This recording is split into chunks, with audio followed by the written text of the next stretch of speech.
அனைவருக்கும் மதிய வணக்கம். ரிஷப லக்னத்தில் பிறந்தவர்களுக்கு 9ஆம் இடம் சனீஸ்வரன் வருவதால் நீங்கள் ஜாக்கிரதையாக இருக்க வேண்டும்.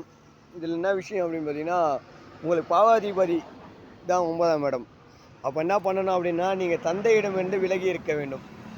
ஒரு 5 கிலோமீட்டர் 4 கிலோமீட்டர் விலகி இருக்கணும். அது பத்தாமல் நீங்கள் வணங்க வேண்டிய தெய்வம் ஓம் ஸ்ரீ ஐயப்பன். ஐயப்பனோட நாமத்தை எது வேணால் சொல்லலாம். ஓம் ஐயப்பா போற்றி போற்றி.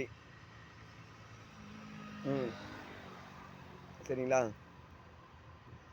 அவருடைய காயத்ரி மந்திரங்கள், ஓம் ஐயப்பா, என்ன மந்திரம் தருதோ அது சொல்லலாம் நீங்கள். ஆனால் இதற்கு நீங்கள் சலவை தொழிலாளிகளுக்கு உதவி செய்துவிட்டு செய்ய வேண்டும். ஏன்னா சனீஸ்வரன் உங்களுக்கு 10ஆம் இடத்துலையும் வரார் இல்லையா? அதனால் நீங்கள் என்ன பண்ணணும்னா, நிச்சயமாக சலவை தொழிலாளிகளுக்கு ஹெல்ப் பண்ணிவிட்டு அப்பாவிடமிருந்து ஒரு 5 கிலோமீட்டர் 6 கிலோமீட்டர் தள்ளி இருந்து இந்த உபாசனையை எடுக்க வேண்டும். ஐயப்பனை வணங்க வேண்டும். அப்படி வணங்குனீங்க அப்படின்னா உங்களுக்கு எல்லாமே சக்ஸஸ் தான். வெற்றி மேல் வெற்றி கொடுப்பார் ஐயப்பன். நன்றி வணக்கம். சேனல் லைக் பண்ணுங்கள், கமெண்ட் பண்ணுங்கள், சப்ஸ்கிரைப் பண்ணுங்கள். நன்றி வணக்கம்.